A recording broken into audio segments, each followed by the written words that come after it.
बुलरी शाहकरी में खोरवा रोड न ठहण ते आवाम चूंडियल नुमाइंदनि ऐं इंतज़ामिया ख़िलाफ़ रोडनि ते निकिरी आई।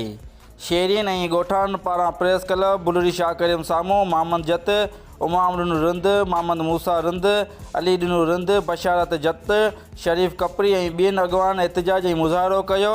उन दौरान मुज़ाहिरीन मीडिया सां ॻाल्हाईंदे चयो, बिल्कुलु पत्थर पिया आहिनि गोॾे हेॾा पोइ खॾा आहिनि, उन में हली नथा सघूं।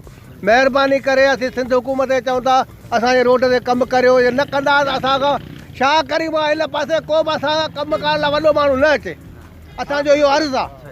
हीअ रोड सजन खां वठी कोन ठहियो आहे। हिते इलाही एक्सीडेंट थिया आहिनि, माण्हू वीचारा इलाही मरी चुका आहिनि, को तवजो कोन्हे। हींअर मस्त रोड मंज़ूरु थियो, वरी उहे पैसा जेके हड़प करे खाई आहिनि उहो रोड अध में पियो आहे।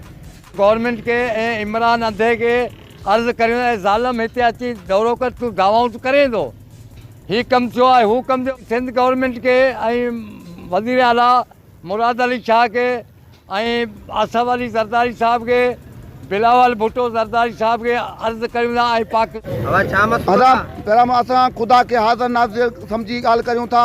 असांजो खोरवा रोड जेको आहे तो तमामु अहिड़ी हालत आहे, जीअरा पत्थर पिया थिया। ऐं जनरल ज़िया जे दौर में रोड ठहियो हो, ख़ुदा जो कसम आहे माण्हू वीचारा बीमार थी पवनि था, ऐं रोड में हलण जहिड़ो रोड कोन्हे को, ऐं को ड्राइवरी मसइलो आहे त उनजो तमामु हालत नाज़ुक थियो वञे। असांखे किराए लाइ टैक्सी कार वारे खे चऊं था 500 जो किरायो आहे, चओ थो 5000 रुपए में बि आउं कोन हलंदसि।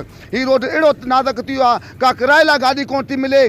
तव्हांखे कसम आहे ख़ुदा जो, तव्हां ॾिसो थी हालत रोड जी, ॾिसो हे केॾा विया असांजा MP MNE। असां सिंध गवर्नमेंट खे ख़ुदा करण अर्ज़ु था करियूं, इमरान ख़ान खे असीं ख़ुदा जे वास्ते अलाह जा वास्ता था विझूं। असांखे न नौकिरी खपे, न स्कूल खपे, न सुई गैस खपे, असांखे हलण जे लाइ रोड त खपे। असीं बीमार अॻा सॻा शहर कोन था पुॼी सघूं, असां तां हालत आहे। असांजा तमामु जेका बीमार माण्हू रस्ते में मरी विया, ऐं तव्हांखे कसम आहे ख़ुदा जो, तव्हां ॾिसो त हली रोड जी हालत कहिड़ी आहे। असीं सिंध गवर्नमेंट खे अपील था करियूं त महिरबानी करे असांखे रोड ठारायो।